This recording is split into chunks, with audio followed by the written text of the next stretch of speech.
पाहताय JB TV news. बातमीत सत्यता हीच आमची ओळख। धुळे जिल्हा हमाल व महिला कामगार संघटना यांचे धरणे आंदोलन। माथाडी कायद्यातील होऊ घातलेल्या बदलामुळे गेल्या 55 वर्षापूर्वी हमाल कष्टकऱ्यांना मिळालेली कायदेशीर सामाजिक सुरक्षा व श्रम सुरक्षा काढून घेतली जाणार असल्याने त्या विरोधात राज्यभरात आज हमाल कामगार संघटनेने धरणे आंदोलन सुरू केले। धुळे शहरातील जेल रोड परिसरात धुळे जिल्हा हमाल कामगार संघटनेच्या वतीने आजपासून 7 दिवस धरणे आंदोलन सुरू करण्यात आले आहे। सरकारने तातडीने माथाडी कायद्यात जो बदल करण्याचा घाट आयोजित केलाय तो तात्काळ रद्द करावा अशी मागणी यावेळी आम्हाला कामगार संघटनेच्या वतीने करण्यात आली। जर मागणी पूर्ण झाली नाही तर यापुढे प्रत्येक जिल्ह्यातील तालुकास्तरीय बाजार समित्या बंद करण्याचा इशारा यावेळी हमाल कामगार संघटनेच्या वतीने देण्यात आलाय। यावेळी मोठ्या संख्येने या धरणे आंदोलनामध्ये संघटनेचे पदाधिकारी व कार्यकर्ते उपस्थित होते।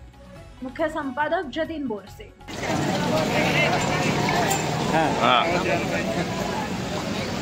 आज महाराष्ट्र राज्य हमाल मापडी महामंडळाच्या आदेशाप्रमाणे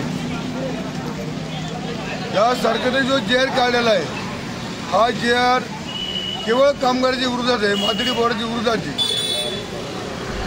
त्याच्यामध्ये अशा अटी टाकलेल्या आहे त्यांनी जर कधी कामगारांनी संप केला तर त्याला 2 लाख रुपये दंड, 1 वर्षाची शिक्षा असे काही नियम काढलेले।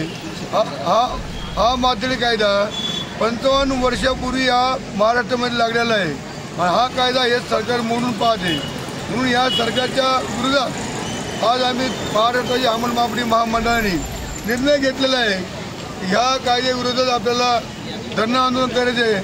म्हणून आज आम्ही वेळेमध्ये 16 तारीख ते 22 तारीखपर्यंत आम्ही धरणे आंदोलन करणार आहोत। जर याची आम्हाला न्याय नाही भेटला तर पुढच्या आंदोलनामध्ये महाराष्ट्रामधल्या जेवढ्या मार्केट कमिटी आहे तेवढ्या बंद राहतील अशी सरकारने नोंद घ्यावी एवढीच विनंती। आपल्या परिसरातील महत्त्वाच्या बातम्या पाहण्यासाठी आजच आमच्या जेबी टीव्ही न्यूज चॅनलला YouTube वर सबस्क्राइब करा आणि बेल आयकॉन प्रेस करा।